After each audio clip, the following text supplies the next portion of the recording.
5वां बाब। तुमार और बर्रा। और जो तख्त पर बैठा था, मैंने उसके दाहिने हाथ में एक किताब देखी जो अंदर से और बाहर से लिखी हुई थी, और उसे 7 मोहरें लगाकर बंद किया गया था। फिर मैंने एक जोरावर फरिश्ते को बुलंद आवाज से ये मुनादी करते देखा कि कौन इस किताब को खोलने और उसकी मोहरें तोड़ने के लायक है। और कोई शख्स आसमान पर या जमीन पर या जमीन के नीचे उस किताब को खोलने या उस पर नजर करने के काबिल ना निकला। और मैं इस बात पर जार जार रोने लगा कि कोई उस किताब को खोलने या उस पर नजर करने के लायक ना निकला। तब उन बुजुर्गों में से एक ने मुझसे कहा कि मत रो, देख, यहूदा के कबीले का वो बब्बर जो दाऊद की असल है, उस किताब और उसकी 7 मोहरों को खोलने के लिए गालिब आया।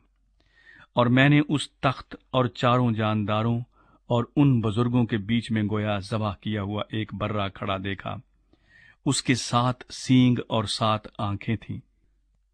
ये खुदा की 7 रूहें हैं जो तमाम रूहें जमीन पर भेजी गई हैं।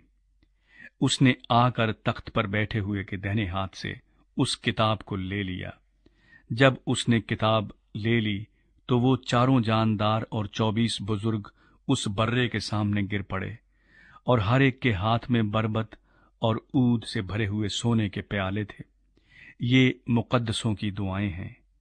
और वो ये नया गीत गाने लगे कि तू ही इस किताब को लेने और उसकी मोहरें खोलने के लायक है, क्योंकि तूने ज़बा होकर अपने खून से हर एक कबीला और अहले जुबान और उम्मत और कौम में से खुदा के वास्ते लोगों को खरीद लिया, और उनको हमारे खुदा के लिए एक बादशाही और काहिन बना दिया, और वो जमीन पर बादशाही करते हैं। और जब मैंने निगाह की तो उस तख्त और उन जानदारों और बुजुर्गों के गिरदा गिर्द बहुत से फरिश्तों की आवाज सुनी, जिनका शुमार लाखों और करोड़ों था। और वो बुलंद आवाज से कहते थे कि ज़बह किया हुआ बर्रा ही कुदरत और दौलत और हिकमत और ताकत और इज्जत और तमजीद और हम्द के लायक है।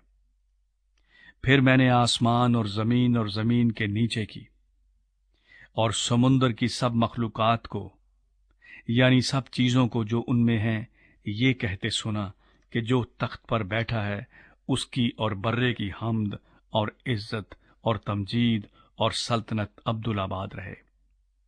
और 4 जानदारों ने आमीन कहा, और बुजुर्गों ने गिरकर सिजदा किया।